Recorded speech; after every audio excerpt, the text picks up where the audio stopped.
Seeing none, would you mind, Mr. Dovey, coming up for a second? Senator Batten had a question to ask of you. Yeah, just do it individually.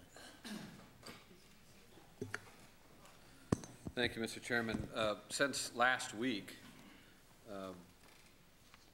there's two new things. One, I had a chance to sit down with Mr. Dovey, and secondly, the court special master came out with a report dealing with the Department of Corrections and made some incredibly strong statements, which was in every newspapers across the state. So I kind of want your take on some of this.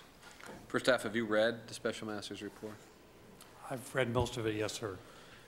Do you agree or do you disagree with the findings and recommendations that the special masters had in regards to the California Correctional Peace Officers Association running your department?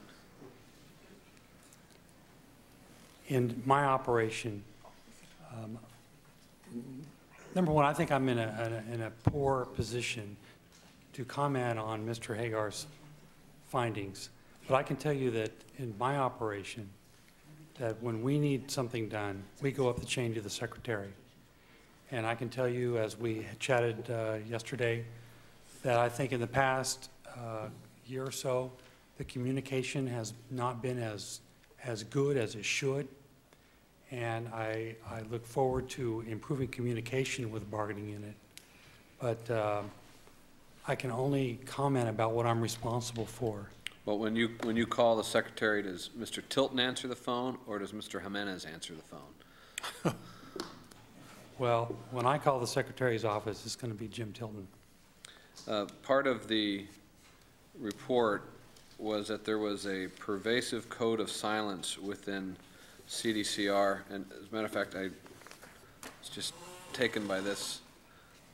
This is a circular logic here. It says, in addition, the report found a pervasive code of silence in the CDCR, a problem so ingrained in California prisons that there was a code of silence about the code of silence itself. So therefore, if no one said anything, there must be something going on. That's a rather circular logic to me. Do you find that to be the case? I think for the majority of our employees, they want to come in every day, do a good job, and go home on time. Have we had instances where individuals in our department have not acted appropriately, have been dishonest, or not reported things they've seen? Absolutely. But as I've gone around to the prisons and I've toured the institutions and talked to staff, my take is the majority of the people that work for us are hardworking people. They want to come in, they want to perform, they want to do well, they want to be safe, they want to report incidents when they see them. And again, I'm not saying that we haven't had problems with individuals in the past. Do you believe there's a pervasive code of silence? I think there is still a reluctance on a part of some individuals, because every once in a while we'll find it. But when we do, we have a process to address it. Part of the report says there's an active campaign to, quote, terrorize CDCR employees so that they will not report or attempt to correct inappropriate behavior by CCPOA leaders. Do you find that to be the case? If I had information that anybody was trying to terrorize, intimidate, or prevent someone from speaking the truth, then I would have to deal with that. Do you think that's a pretty strong statement? I think it's a very strong statement. Do you agree or disagree with it? Again, I don't have information that Special Master Hagar may have, but I can tell you if I had information that reflected that, I would not let that go. I would take action. It goes on and says there's a concerted effort by CCPOA to embarrass and humiliate CDRC employees solely to have the courage to report misconduct. Do you see the case? Is that your experience? Again, if I had specific information where I thought that occurred, I would elevate that up.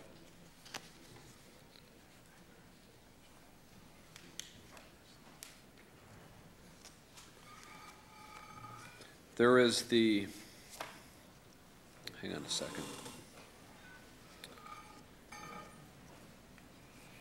One of the other complaints in it, there are many, another complaint was that there were many critical decisions that the secretary, the CDCR secretary has made that CCPOA has been allowed to overrule.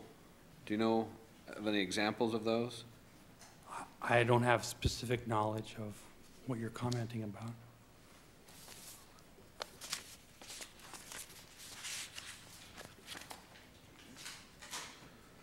Well, they're an equal opportunity offender here. It says, a series of disturbing developments have taken place which signal a return to the prior Davis administration's practice of allowing the CCPOA to overrule the most critical decisions of the CDCR secretary.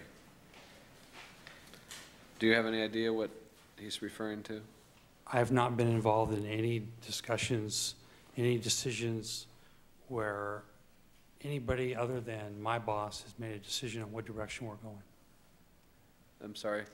I have not been involved, nor do I have knowledge of any decisions that have been overturned or have been made by anybody other than my supervisor. Right.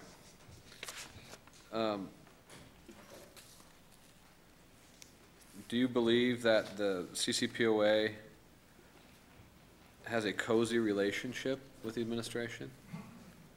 I have no firsthand knowledge. The only knowledge I get on whether there's a relationship with the governor's office is what I read in the paper. Other than that, I wouldn't know.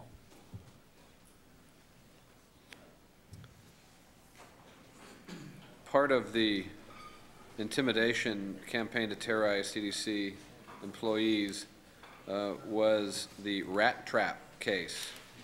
Are you familiar with that? I'm familiar with it. What happened to the officer? The officer ultimately was disciplined. 60-day suspension? I'm not for certain, but I think that was correct. It's my understanding, if I can find it, forgive me 1 second. No, I don't think I have it.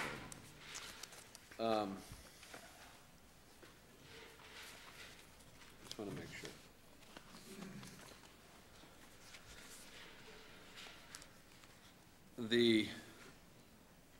The issue that was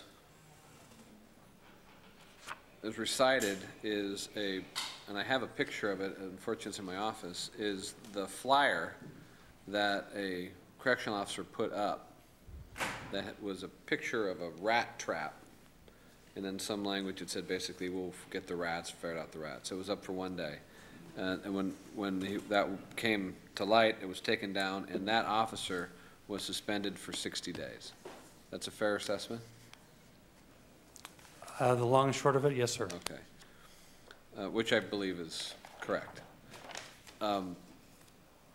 What concerns me as well is also, please correct me if I'm wrong, that the warden of that same institution had on the back of his door a picture of it was a bullseye, and it had a taped mouse or rat on it.